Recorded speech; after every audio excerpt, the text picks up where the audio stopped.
Ruth capítulo 4, eu vou ler do verso 13 ao verso de número 22. Assim tomou Boaz a Ruth, e ela passou a ser sua mulher. Coabitou com ela, e o Senhor lhe concedeu que concebesse e teve um filho. Então as mulheres disseram a Noemi: Seja o Senhor bendito, que não deixou hoje de te dar um neto que será o teu resgatador, e seja afamado em Israel o nome deste. Ele será restaurador da tua vida e consolador da tua velhice, pois tua nora que te ama o deu à luz, e ela te é melhor do que 7 filhos. Noemi tomou o menino e o pôs no regaço e entrou a cuidar dele. As vizinhas lhe deram o nome, dizendo: a Noemi nasceu um filho, e lhe chamaram Obed. Esse é o pai de Jessé, filho de Davi. São estas, pois, as gerações de Pérez. Pérez gerou Esrom, Esrom gerou Arão, Rão gerou Aminadab, Aminadab gerou Naasson, Naasson gerou a Salmão, Salmão gerou a Boaz, Boaz gerou a Obed, Obed gerou a Jessé, e Jessé a Davi. Vamos orar mais uma vez. Senhor, exaltado seja o teu glorioso nome. Somos gratos por mais uma manhã do dia do Senhor, manhã em que teu povo se reúne perante tua majestade, canta louvores ao teu nome e espera, aguarda ouvir a tua voz. Que o Senhor fale ao nosso coração nesta manhã, para a tua própria glória, em nome de Jesus, amém. Meus irmãos, o primeiro capítulo do livro de Ruth iniciou com uma história bastante trágica e iniciou com bastante desesperança. O que você tem ali é uma viúva israelita, distante da terra da promessa, com suas 2 noras pagãs, também viúvas, enfrentando grande dificuldade. Além disso, o fato de não haver herdeiro para Elimeleque, que era o marido de Noemi. E aos poucos você percebeu que Deus foi mudando durante o livro a história de Noemi e da sua nora, que agora então estava convertida ao Senhor. Ruth foi resgatada por Boaz, e agora então, no último capítulo, você tem então o entendimento de toda essa história e do que ocorreu no final dessa história. Os últimos versículos desse livro trazem a notícia do nascimento de uma criança. E diante disso, as amigas de Noemi louvam ao Senhor. Veja aí o verso de número 14. Então as mulheres disseram a Noemi: seja o Senhor bendito. Diante da criança que nasceu, fruto então do casamento de Boaz com Ruth, estas mulheres estão exaltando, louvando o nome do Senhor. E o texto mostra então que Deus mudou a sorte não só de Noemi e de Ruth, mas também a sorte de todo o povo pactual. Você vai ver nesta manhã como é que Deus muda a sorte do seu povo. O que acontece aqui no texto e que mostra isso? Então a primeira lição deste texto, acerca de como Deus muda a sorte do seu povo, é que Deus faz isso concedendo um redentor afamado. Perceba os primeiros versículos aí. O narrador vai tirar Boaz e Ruth de cena, e é bastante interessante a forma como o narrador vai construindo a história no livro, porque ele começa anunciando lá no começo Elimeleque, a sua esposa, os seus filhos, ele insere as noras, morrem os filhos, morre Elimeleque, morrem os filhos, elas estão retornando, agora a história foca em Ruth, aparece Boaz, há um casamento e agora eles saem de cena. E de novo, quem está na história é Noemi. O texto informa no verso 13 apenas que da união de Boaz com Ruth nasce um filho. Diz aí o texto: assim tomou Boaz a Rute, e ela passou a ser sua mulher, coabitou com ela, e o Senhor lhe concedeu que concebesse e teve um filho. Então veja que logo após o relato de toda aquela negociata de Boaz, com muita sabedoria, a fim de conseguir casar-se com Rute, agora a ênfase está no Senhor que concedeu um filho. É de Deus que vem a bênção da fertilidade. E então a cena se concentra agora totalmente em Noemi. Veja o verso 14. Então as mulheres disseram a Noemi: seja o Senhor bendito, que não deixou hoje de te dar um neto, que será o teu resgatador, e seja afamado em Israel o nome deste. As mulheres, aquelas mesmas possivelmente, que no começo da história, quando Noemi chegou na cidade, e elas disseram: não é essa Noemi, não é esta agradável, e que ouviram de Noemi: não me chamem assim, não me chamem de agradável, porque o Senhor me fez amarga. Agora estas mulheres estão constatando toda a bênção do Senhor. Elas louvam o Senhor porque Ele concedeu para Noemi um resgatador, ou um redentor. É isso que elas estão dizendo. Percebe então o que está acontecendo: os filhos estão mortos, a herança de Elimeleque então passará para este neto. Lembra que quando Boaz, diante das testemunhas, disse que iria tomar Rute como esposa, ele disse que suscitaria descendência para o filho de Elimeleque. E agora então, este que foi gerado da esposa de Malom, ou do viúvo Malom, é o que vai herdar todos os bens de Elimeleque, sendo ele agora o resgatador tanto de Noemi, como também de Rute. Elas afirmam que o neto será este resgatador. Veja que elas colocam no futuro. De novo, veja a ênfase do texto: seja o Senhor bendito, que não deixou hoje de te dar um neto, que será o teu resgatador. Ele ainda carece de cuidados. Futuramente, quando ele for um homem, ele é aquele que cuidará da sua avó, já que agora Noemi não tem mais filhos para cumprir o 5º mandamento e cuidar dela. Este menino que nasceu irá cuidar da sua avó, mas elas estão aqui orando e rogando ao Senhor que ele tenha um nome famoso. E é interessante você perceber algo que contrasta com o que foi dito sobre Boaz. Veja de novo o verso 14: seja o Senhor bendito, que não deixou hoje de te dar um neto, que será o teu resgatador, e seja afamado em Israel. Houve um pedido, um rogo de bênção ao Senhor pela vida de Boaz, para que Boaz também fosse afamado.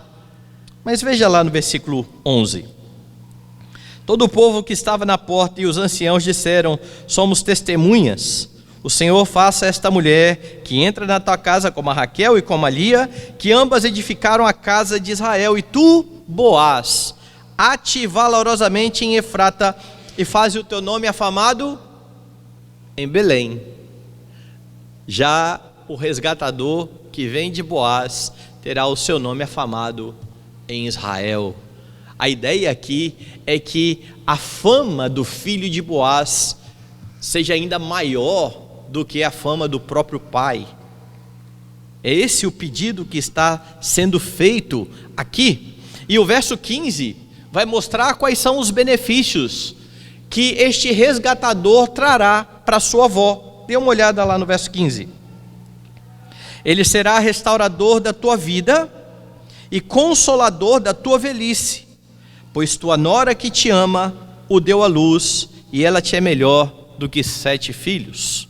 Perceba algo aqui.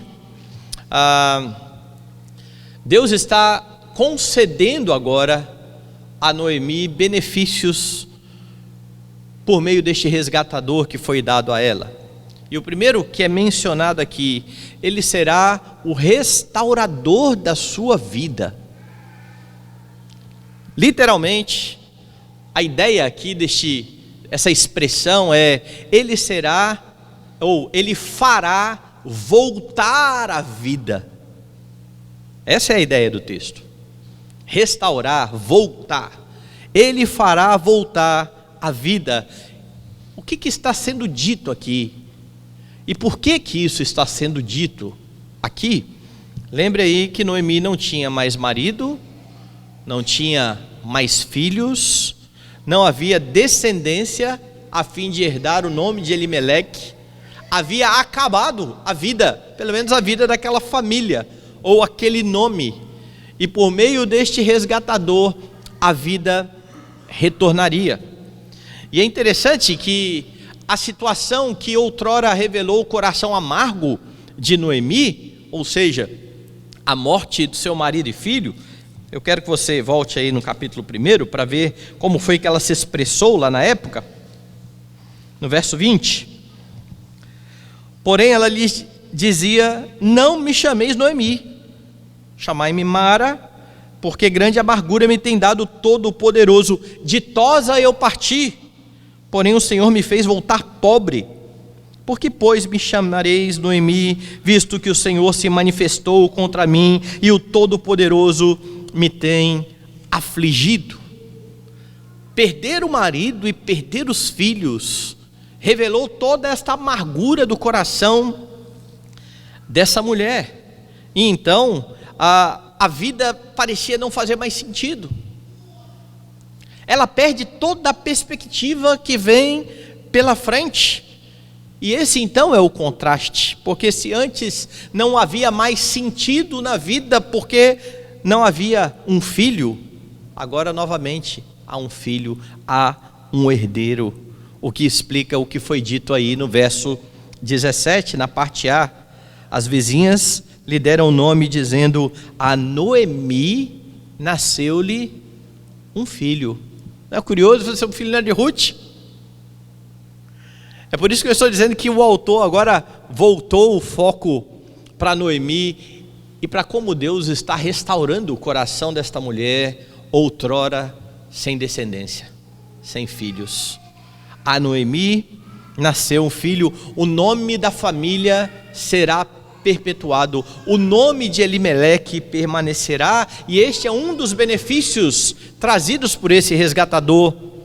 E mais ainda, este neto, que seria o seu consolador, seria o consolador da sua velhice. Ou, se você quiser esta frase traduzida mais literalmente, ele será o sustentador das suas cãs. Ele será o sustentador dos seus cabelos brancos. É assim que está lá no hebraico. E a ideia de sustento aqui é de fato a de sustento com alimento, com provisão. Como eu disse, não havia mais filhos para cumprir o mandamento de honrar o pai e a mãe.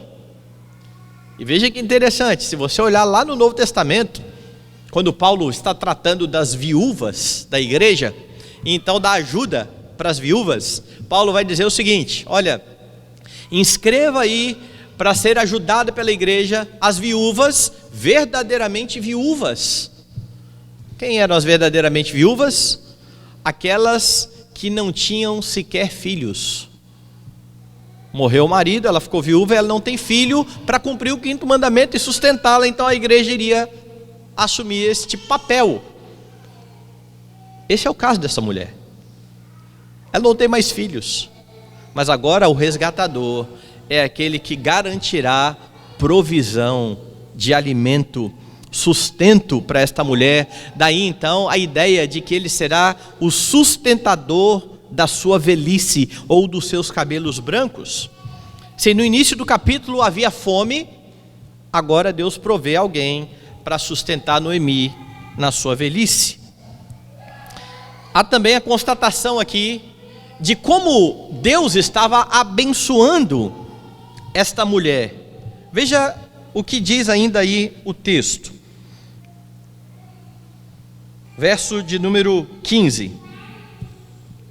Tua nora que te ama, o deu à luz, e ela te é melhor do que 7 filhos.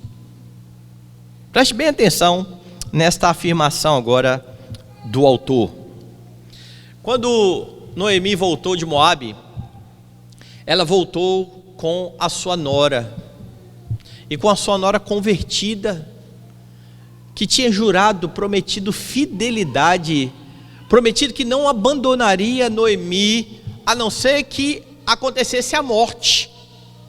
E mesmo diante de um quadro desse, de alguém estando ao lado, se colocando como uma companheira, quando ela chega em Moabe e as mulheres dizem: voltou Noemi, ela diz: eu sou amarga porque eu não tenho nada, eu parti plena, eu voltei vazia. E o narrador está agora fazendo jus a Ruth e ao comportamento de Ruth diante da sua sogra, dizendo: olha, Ruth foi de fato uma bênção para sua sogra. Algo que ela não havia reconhecido no início está sendo reconhecido aqui no final do livro. Ruth amava Noemi. A declaração que ela havia feito não tinha sido da boca para fora. Aquilo de fato foi verdadeiro, ela estava de fato cuidando da sua sogra. Daí então a ideia de ela ser melhor do que 7 filhos. Por que 7 filhos? Porque para o judeu, o número ideal de filhos, 7 homens. Eu brinco muito com alguns amigos meus que vão anunciar o nascimento da sua prole na internet. Então eles botam lá mais uma flechinha na aljava. E eu tenho um filho que não tem filhos homens, ele só tem meninas. E aí eu mando um recado para ele no privado dizendo assim: amigão, você não tem nenhuma flechinha na sua aljava. Porque quando o Salmo fala que bendito é aquele que enche a aljava de filhos, ele não está se referindo a mulheres, ele está falando de homens. Por uma razão simples, não é porque os homens são melhores do que as mulheres, é porque naquele contexto ali do Salmo, você vai ver, ele é feliz porque ele não vai ser envergonhado quando os inimigos estiverem à porta. Imagine então o inimigo chegando à porta e tiver 7 filhos lá, homens, para guardar a casa. Então essa é a ideia. Então eu brinco muito com eles dizendo: rapaz, vocês não têm flecha ainda não, vocês continuam aí porque ainda não chegou o momento dessa flecha. Então o judeu entendia filhos dessa forma. 7 filhos é um número perfeito de filhos. Um homem que tem 7 filhos é um homem muito feliz. E agora então este é o louvor que está sendo dado a uma mulher: ela é melhor do que 7 filhos. A sua nora tem sido para você muito melhor do que 7 filhos. Ruth, que teve 2, agora tinha uma nora que valia mais do que 7, ou que valia por 7, que estava cuidando dela. E é o que tudo indica aqui, depois desse louvor maravilhoso recebido por Ruth, tudo indica que esse episódio se passa na casa de Noemi.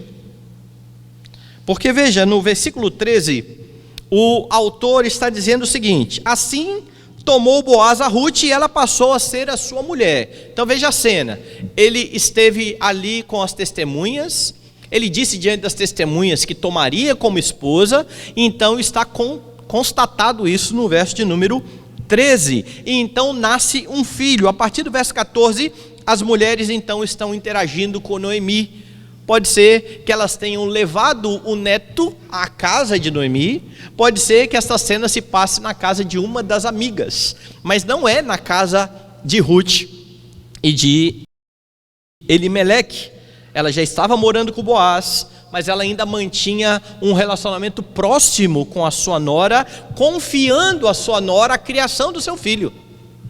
Veja o verso de número 16. Noemi tomou o menino e o pôs no regaço e entrou a cuidar dele. E a ideia aqui não foi um cuidado pontual, Não foi que o menino estava lá na casa das amigas e sujou a fralda e ela foi lá e limpou a fralda dele. Não, ela passou a ser uma espécie de babá, se nós colocássemos aqui como nos nossos dias.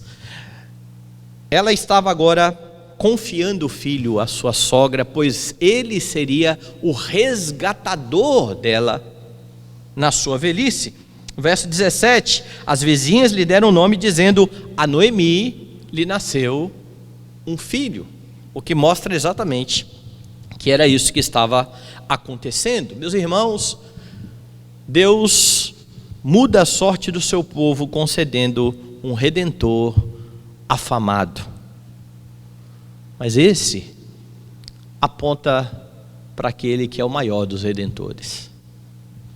Jesus é aquele grande resgatador que virá e que é providencialmente trazido ao mundo por meio do casamento de Boaz com Ruth. Noemi e Ruth foram resgatadas por Boaz, e todos eles, inclusive Boaz, junto com todos os eleitos de Deus, foram resgatados pelo Senhor Jesus Cristo. Fazem parte do número daqueles que foram resgatados pelo maravilhoso Redentor. E de forma curiosa, você percebe aqui uma israelita e uma gentia sendo beneficiadas por um judeu, Boaz. E isso ilustra de forma maravilhosa a igreja de Cristo, que não é composta somente de uma nação étnica, não é composta somente de judeus, mas que alcançou pessoas de toda tribo, língua, povo e nação. É isso que Jesus Cristo faz. Sua graça não é só para judeus, sua graça é também sobre os gentios. Veja como o Novo Testamento mostra isso. Romanos, capítulo de número 3, versos 29 e 30. É porventura Deus somente dos judeus? Não é também dos gentios? Sim, também dos gentios. Visto que Deus é um só, o qual justificará por fé o circunciso e mediante a fé o incircunciso. Corra lá para o capítulo 15 do mesmo livro de Romanos. E a partir do verso 7, Paulo vai dizer: portanto, acolhei-vos uns aos outros, como também Cristo nos acolheu, para a glória de Deus. Digo, pois, que Cristo foi constituído ministro da circuncisão em prol da verdade de Deus, para confirmar as promessas feitas aos nossos pais, ou seja, aos israelitas, e para que os gentios glorifiquem a Deus por causa da sua misericórdia, como está escrito: por isso eu te glorifiquei entre os gentios e cantarei louvores ao teu nome. E também diz: alegrai-vos, ó gentios, com o seu povo. E ainda: louvai ao Senhor, vós todos os gentios, e todos os povos o louvem. Também Isaías diz: haverá a raiz de Jessé, aquele que se levanta para governar os gentios, nele os gentios esperarão. E agora em Romanos, Paulo fala da maravilhosa redenção que alcançou os judeus e gentios. Então louve a Deus por sua graça maravilhosa de ter alcançado sua vida, a despeito de você também estar entre o número dos gentios. Ele também mudou a sua sorte, concedendo a você vida eterna. É em Jesus Cristo, aquele que tem um nome afamado, aquele que tem um nome acima de todo nome, que você encontra a verdadeira vida. Ele é o doador da vida, Ele é o restaurador da vida. Antes o quadro era terrível, porque o que aguardava você era a morte eterna, mas em Cristo você recebe vida em abundância. E este que é o restaurador da sua vida é aquele também que sustenta a sua vida, que provê para você o alimento espiritual. Veja como que Paulo fala a Timóteo. É bastante interessante a expressão que ele usa aqui no capítulo 4, no verso de número 6. Depois de explicar muitas coisas a Timóteo, ele diz: expondo estas coisas aos irmãos, serás bom ministro de Cristo Jesus, alimentado com as palavras da fé e da boa doutrina que tens seguido. Por que Paulo está falando isso? Se você for em João capítulo 6, você vai ter o próprio Cristo mostrando. Ele diz no verso 57, assim como o Pai que vive me enviou, e igualmente eu vivo pelo Pai, também quem de mim se alimenta, por mim viverá. Então o restaurador da vida continua alimentando o seu povo para que este tenha vida em abundância. E porque ele é gracioso e maravilhoso, este alimento também tem a ver com a provisão de alimento físico. Ele promete cuidar das necessidades básicas da sua igreja, incentivando o seu povo a buscar ou a rogar a ele o pão de cada dia. Lembrando ao seu povo que não precisa ficar ansioso pelo que comer ou pelo que beber, mas que deve buscar em primeiro lugar o reino e a justiça, e estas coisas serão acrescentadas. Então, estando em Jesus Cristo, seu Redentor, você é chamado para ser bênção àqueles que estão à sua volta. Se você olhar para tudo o que o Senhor fez, está fazendo e promete fazer em sua vida, você verá o quanto a sua sorte foi mudada. Porque o que você merecia da parte de Deus era somente a sua ira. Deus muda a sorte do seu povo, concedendo um Redentor afamado. Deus também muda a sorte do seu povo, concedendo o grande rei. A partir da parte B aí do verso 17, você tem assim: e lhe chamaram Obed. Este é o pai de Jessé, pai de Davi. A partir então do verso 18, você tem traçada uma pequena genealogia. O que mostra, meus irmãos, que Deus é aquele que faz muito mais do que pedimos ou pensamos, conforme o seu poder que opera em nós. Porque por meio de Boaz e do casamento com Boaz, Noemi e Ruth foram abençoadas, mas foi concedido a Ruth um privilégio inestimável. Uma gentia, uma outrora pagã, agora entra na linhagem do grande rei. É por meio de Ruth que virá um filho, de onde virá futuramente o maior dos resgatadores, o maior redentor.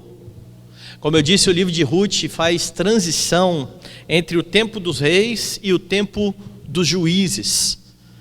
Termina o livro de Juízes, nós temos o livro de Ruth. Diz aí o texto que aconteceu toda essa história no tempo dos juízes, ou seja, no tempo em que cada um fazia o que achava mais reto. Sendo porque no início do livro não havia rei, e cada um fazia o que achava mais reto, no final do livro está traçada a linhagem do rei. E pense então, como essa mensagem é importante para os primeiros leitores de Ruth, porque eu tenho enfatizado aqui que este livro foi escrito logo depois que Davi assumiu o trono. E agora que Davi, o homem segundo o coração de Deus, assumiu o trono, ele o fez no lugar de outro rei que foi rejeitado pelo Senhor. Saul, porque transgrediu a lei do Senhor, foi colocado de lado, e Deus agora leva ao trono Davi. A questão é: este rei é legítimo ou não?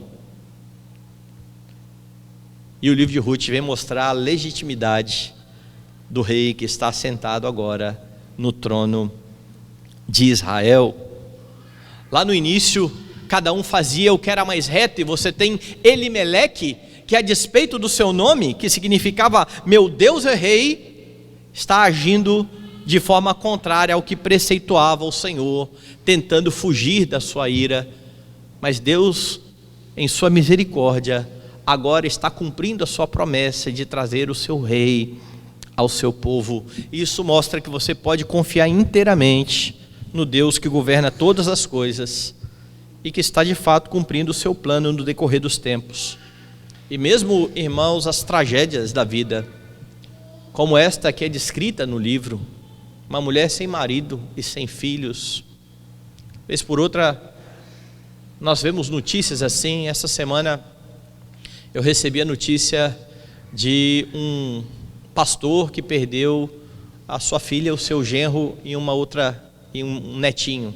Ficou somente uma. Eles estavam indo para a casa do pastor, que era o pai da mulher, no dia para passar o Dia das Mães, e aconteceu um acidente.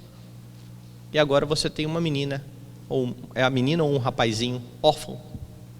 Perdeu de uma vez só pai, mãe, irmão. E quando eu escuto esse tipo de história, eu fico pensando o tamanho da tristeza e o tamanho de uma tragédia que assola uma família. Foi assim com Noemi. Aquele coração amargo revelado por essa tragédia, você sabe que era pecado a forma como ela se expressou, mas você entende o tamanho da dor. E mesmo em meio às tragédias, o soberano Deus está conduzindo a sua vida. Confie nesse Senhor, porque Ele está cumprindo o seu plano soberano. Mesmo as suas desobediências, que devem ser confessadas e deixadas, estão debaixo da soberania de Deus que dirige a história. Porque veja, no começo do livro você tem uma desobediência. O homem sai da terra do Senhor, da terra do pacto, e vai embora tentando fugir da ira de Deus. Isso foi pecado. Foi lá naquela terra que os filhos cometeram outro pecado, casando-se com uma pagã.